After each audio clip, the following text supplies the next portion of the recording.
নেতা গোতা তো সব পলায় চলে গেছে, ক্ষমতা চলে গেছে। হে হৃদয় শোন, নিতারে আমি যা কব তুই তাতে খালি হ্যাঁ হ্যাঁ সাই দিয়ে যাবি, না হলে কিন্তু থুতা ভাঙে দিবানে। আর এই সাই সই দিলি মাস ভরে পকেট খরচ হয়ে যাবে নি। চল টেনশন করতে নিতা, হ্যাঁ বল। ঘটনা আছে কি, দিনকাল তো খুব খারাপ। ওই হুজুর একটা আবুসা ওডে মেলা বেয়াল, ওরে তো না ধরালি আসছে না। আবার ওই পাশে আপনার ওই যে বিরোধী ওই যে খায়রুল ইসলাম, ওটাও তো মানে ভারী কায়দার চাঙ্গা মারি উঠে পড়ে রয়েছে, ওটারেও ধরাই দিতে হবে। আচ্ছা, মানে আপনার অনুমতি থাকলি আমি ধরাই দিতে পারতেছি। ধরানো শুধু আপনার হুকুমের অপেক্ষায় আছে। সব সময় ধরানো আবার ঠিক না, তাও যদি বেয়ার হয়ে যায় হ্যাঁ, তাহলে ধরাই দিতে হবে, কোনো কথা কওয়া নিতা, যাবে না, ঘটনা কোনো আছে এই চিন্তা জায়গায়, ভাবনা করা যাবে না। আর ঠিক এটা আছে? এই জায়গায় ঘটনা আছে। কি ঘটনা আছে কি, আমরা ধরাই দেবো আর আপনি থানায় যায় কবে যে ওরে আমার ভাই দূরে বসে ওই করে সারাই নিয়ে আসবেন, খবদে পড়ে ওদের পকেটের টাকা 50,000 চলে যাবে।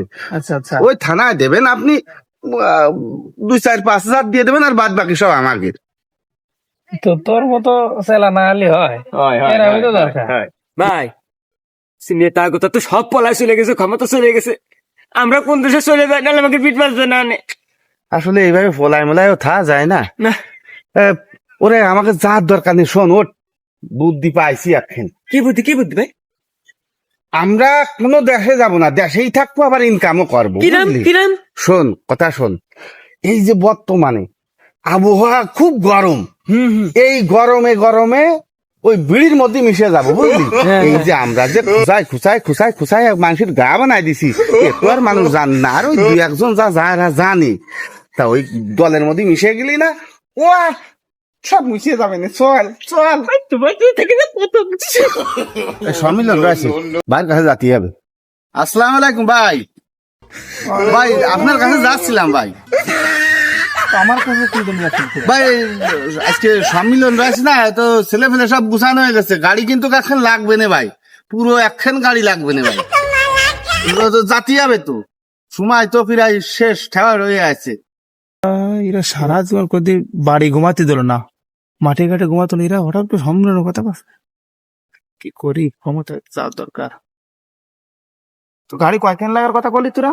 ভাই ওই কমসে কম তো একখান দিতেই হবে, আর না হলে লাস্টে আর একখানের ব্যবস্থা করে রাখতে হবে না, যদি বাই চান্স না হয়। কারণ কি লোকজন তো আমাদের মেলা দলে প্রচুর লোকজন।